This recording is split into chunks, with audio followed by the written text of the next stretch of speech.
Brought to you by V-Guard. Paithan तालुक्यातील सर्वात मोठी असणारी ही ग्रामपंचायत आणि या ग्रामपंचायतीचे सरपंच अशोकजी धर्मे आणि त्यांच्यासोबत ज्ञानेश्वर कांबळे असतील सदस्य, किरण असल, फडताळे असतील, शिंदे असतील, हिवाळे असतील, या सर्वांनी एकनाथ शिंदे साहेबांवर विश्वास ठेवून त्या ग्रामपंचायतीच्या सरपंच आणि सदस्यांनी आज शिवसेनेमध्ये प्रवेश केला। त्यांचं मी सगळ्याच्या वतीनं अशोक धर्मे आणि त्यांच्या सहकार्याचं मी स्वागत करतो। आणि अशोक धर्मे आणि हे सर्वजण पूर्वी हे शिवसैनिकच होते, शिवसेनेचे होते, पण काही कारणास्तव थोडे बाजूला गेले होते, पण पुन्हा त्यांनी भाइयों बहनों, उनके राज में पावर रहे अनस्टेबल और हम रखे सब स्मूथ और स्टेबल। हमारा नेता कैसा हो जो स्टेबल पावर दे वैसा हो। अब की बार V-Guard AC स्टेबलाइजर का चमत्कार। आपल्या शिवसेनेमध्ये आज निर्णय घेतला आणि त्यांनी प्रवेश केला आणि या प्रवेशासाठी उपस्थिती आपल्या शिवसेनेचे जिल्हा प्रमुख रमेशजी पवार आणि आपल्या युवा सेनेचे जिल्हा प्रमुख काकासाहेब टेके असतील, माझे सहकारी बबनराव ठाणगे आणि आमच्या बिडकींचे ग्रामपंचायतीचे ज्येष्ठ सदस्य नगरसेवक आपले मधुकर सोकटकर आहे, त्याच्यानंतर आपले दिगू कोथंबिरे, रवींद्र ताते आहे, विष्णू भवरे, सगळ्यात म्हणजे सहकार्याच्या साथीनं त्यांनी इथं प्रवेश केलेला आहे। मी खरोखर त्यांचं पुन्हा एकदा सगळ्याच्या वतीनं त्यांचं स्वागत करतो आणि यांना सर्वांना जुने असो नवे असो सगळ्याला सोबत घेऊन बिडकीन आणि बिडकीन परिसरातला कसा पुन्हा एकदा आपल्याला विकासाच्या बाबतीत कसा काय पालट करता येईल त्याच्यासाठी निश्चित आपण प्रयत्न करू। दुसऱ्यांची साथ सोडून तुमच्यासोबत येण्यामागचं कारण काय? त्यांना त्रास होत होता का की त्यांना तुमचा विकास आवडला? आता त्यांना पूर्वी माझा अनुभव होता, उनका बैकअप सिर्फ कल तक और हमारा चांद तक। हमारा नेता कैसा हो जो नॉन स्टॉप बैकअप दे वैसा हो। अब की बार V-Guard इन्वर्टर बैटरी का चमत्कार। थोडा काही कारणास्तव बाजूला गेले आणि विशेष म्हणजे की विकास असेल, स्वभाव असेल, या सगळ्या गोष्टी त्यांना पहिल्यापासून आवडलेले आहे म्हणून पुन्हा त्यांनी एकनाथ शिंदे साहेबाचं काम हे सगळं काम बघून त्यांनी पुन्हा आपल्या शिवसेनेत प्रवेश केलेला आहे। बरं, तुम्ही पाहिलं की जेव्हापासून तुम्ही खासदार झाले त्यानंतर काही महिलांचीही प्रवेश वाढलेले आहेत, नंतर कार्यकर्त्यांची प्रवेश वाढली। आगामी निवडणुकांसाठी विधानसभेसाठी एक संकेत म्हणता येईल? तर आगामी निवडणूक असून द्या, पण मला एक सांगायचं की सगळ्यात महत्त्वाचं एकनाथ शिंदे साहेबांवर सगळ्यांनी विश्वास टाकलेला आहे आणि काल अर्थसंकल्प मंजूर झाला, त्याच्यामध्ये आपण बघितलं असेल शेतकरी असेल, कष्टकरी असेल, कामगार असेल आणि महिला, विशेष म्हणजे महिलांसाठी जो काही कालचा अर्थसंकल्प झाला जो काही मांडला त्याच्यामध्ये लाडली बहीण ही योजना आणलेली, त्याच्यामध्ये आपण बघितलं असेल सगळ्या महिलांनी आता ऑप्शन करून माझं स्वागत केलं, रक्षाबंधनपासून स्वागत केलं आणि विशेष म्हणजे एकनाथ शिंदे साहेबांचं सुद्धा सगळ्या महिलांनी स्वागत केलेले। मुलीसाठी मोफत शिक्षण असेल, रिक्षा असेल, तुमचं लाडली बहीण योजना असेल, एसटीमध्ये सवलत असेल, अशा अनेक योजना या सरकारने 70 वर्षात ज्या योजना राबवल्याने त्या योजना महिलांसाठी राबवलेल्या आहे। याचं निश्चित महिलांनी आणि महाराष्ट्राने स्वागत केलेलं आहे.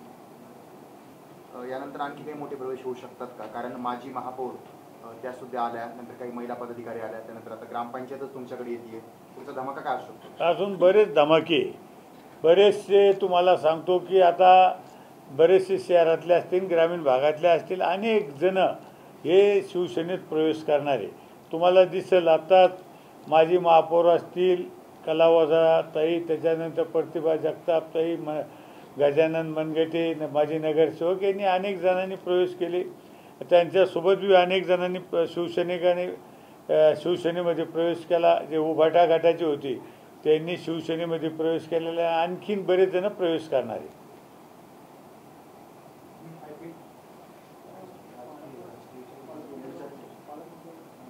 महाराष्ट्रात दुसऱ्या क्रमांकाचं कर्जबाजारी राज्य झालेलं आहे. आता आणखी 1 लाख कोटींचं कर्ज महाराष्ट्रावर आलेलं आहे. नाही, मला काय म्हणायचं की आपण जे सांगितलं की महाराष्ट्रावर आधीच कर्जाचा बोज आहे, पण मला एक सांगायचं की विकास करायचा असेल तर थोडंफार कर्ज काढावं लागतं. पण मला सांगायचं की सरकार हे आता आपण बघितलं असेल, अनेक शेतकऱ्याला दुष्काळाची मदत असेल, अतिवृष्टीची मदत असेल, सततच्या पावसाची मदत असेल, ही मदत करण्याचा प्रयत्न केला. बाकी शेतकऱ्यासाठी, कामगारासाठी, कष्टकऱ्यासाठी हे जे काही मदत करता येईल ती मदत केलेली आहे सरकारने. आता लाईट बिलसुद्धा काल शेतकऱ्याची अनेक वर्षाची मागणी होती की लाईट बिल हे माफ झालं पाहिजे, ते सुद्धा निर्णय, ऐतिहासिक निर्णय काल सरकारने घेतलेला आहे. लोकसभेमध्ये तुम्ही विजय मिळवला, त्यानंतर उपाटा गटाची रीत तुमच्याकडे लागली, अनेक लोक येतात. उपाटा गट विधानसभेत या ठिकाणी राहायचं नाही, हे येणारा काळच ठरेल. तुम्हाला मी जसं लोकसभेत सांगत होतो तशीच परिस्थिती विधानसभेला होणार आहे. आणि तुम्हाला सांगतो मी की आज मी जे सांगतो तेच तुम्ही ज्यावेळेस विधानसभा होईल त्यावेळेस जरूर तुम्ही मला विचारा की भोंगरे साहेब तुम्ही बोलले होते. लोकसभेला मी अनेक वेळा सांगितलं की ही जी जागा आहे ही जागा ही महायुतीची येईल, आणि नुसतं येईल नाही तर 1-1.5 लाखाच्या फरकाने येईल, आणि तेच सत्य ठरलेले आहे. तसंच विधानसभेला सुद्धा हेच होणार आहे की सगळ्या जागा ह्या महायुतीच्या येणार आहे. आणि मला एक सांगायचं की या राज्य सरकारने पुन्हा एक चांगला निर्णय घेतला. 2000 कोटीची गुंतवणूक केलेली, आणि बरेचसे उद्योग हे चंद्रा बिडकीन आपल्या DMIC-मध्ये येणार आहे. आणि एकदा जर उद्योग आले तर मला वाटतं की हजारो जे काही आपले मुलं आहे, बेकार मुलं, त्यांना रोजगार मिळेल. म्हणून मला एक सांगायचं की चांगले उद्योग आपल्या या शहरामध्ये येऊ. माझ्या प्रश्नाचं उत्तर नाही दिलं तुम्ही. उभाटा गट पूर्ण खाली होणार आहे का विधानसभेत? उभाटा गट मला नाही वाटत तो राहील म्हणून विधानसभेला, काय, कारण आपण बघितलं असं आपल्या जिल्ह्यात माझा असा अंदाज आहे उभाटा गट राहणारच नाही, असा माझा अंदाज आहे. तुम्हाला रोज कोणी ना कोणीतरी, मला एक आता 2-4 दिवस थोडं दिल्लीत अधिवेशन आहे, त्याच्यानंतर तुम्हाला कोणी ना कोणी रोज प्रवेश केलेलं दिसेल. आणि चांगले कार्यकर्ते हे आपल्या एकनाथ शिंदे साहेबांच्या म्हणजे आपल्या शिवसेनेत प्रवेश करणार. बरं, ते पालकमंत्री पदावरून भाजप सुद्धा आग्रही आहेत, काही जण आपल्यातले सुद्धा लोक कोट शिवून तयार बसलेले आहेत. काय वाटतं तुम्हाला, काय असू शकतं पुढे? पालकमंत्र्याच्या बाबतीत तुम्हाला सांगतो ही जागा शिवसेनेची आहे, इथं शिवसेनेचाच पालकमंत्री राहणार आहे. आणि विषय म्हणजे ही जागा शिवसेनेची असल्यामुळं शिवसेनेचा पालकमंत्री राहणार. त्याच्यामुळं भाजप शिवसेना असा काही विषय नाही. म्हणून मला सांगायचं की इथं शिवसेनेचा पालकमंत्री राहणार. बरं, तुम्ही पहिल्यांदा गेलात, संसदेत गेलात, अधिवेशन होतं, मोदी साहेबांची भेट झाली का?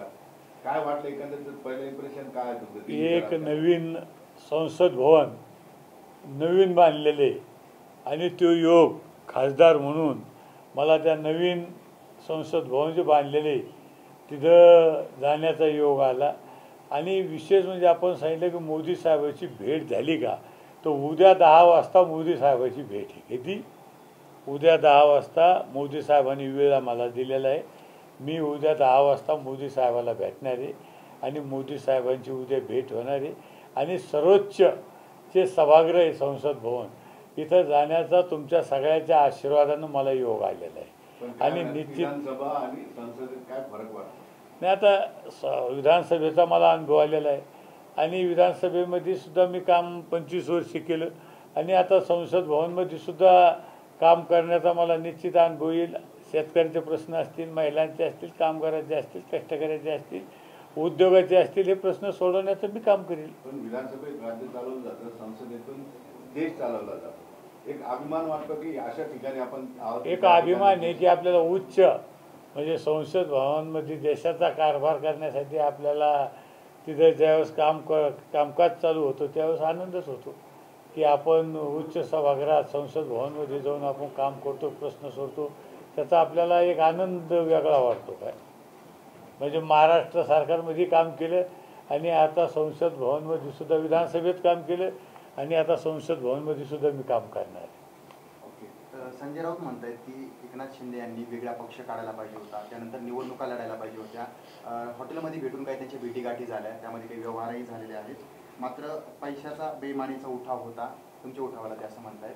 इकडे तुम्ही यशस्वी होत आहे तर दुसरीकडे अशा प्रकारे तुमचे आरोपही केले जातात. आता संजय राऊतला आरोप करण्याशिवाय दुसरं पलीकडे आपल्याकडे आहेच काय?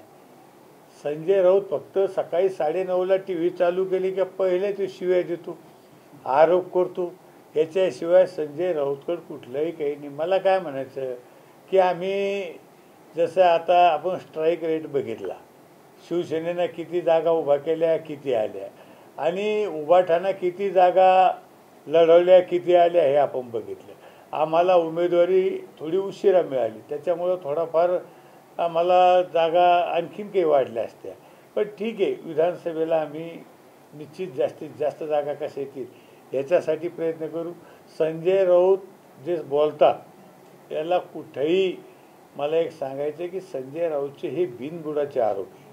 हॉटेलमध्ये पैसे वाटले, इथं हे केलं. मला एक सांगायचं, संजय राऊतनं एखादी निवडणूक लोकातून लढून दाखवावी. संजय राऊत आमच्याच जीवावर निवडून आलेले, संजय राऊतनं सुद्धा एखादी निवडणूक लढून दाखवावी आणि मग संजय राऊतनं आमच्यावर आरोप करावे, असं माझं मत. ते चॅलेंज आहे, त्यांनी लढून दाखवावी एखादी निवडणूक. मागच्या दारातून येऊन कोणी बोलतं काय, पण जनतेतून येणं इतकं सोपं नसतं. म्हणून मला सांगायचं की मागच्या दारातून येण्यापेक्षा समोरून या, असं आमचं मत आहे. Brought to you by V-Guard.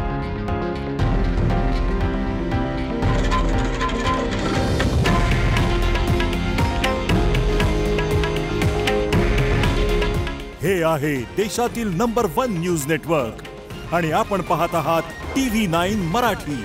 काळजी तुमची, हित महाराष्ट्राचं.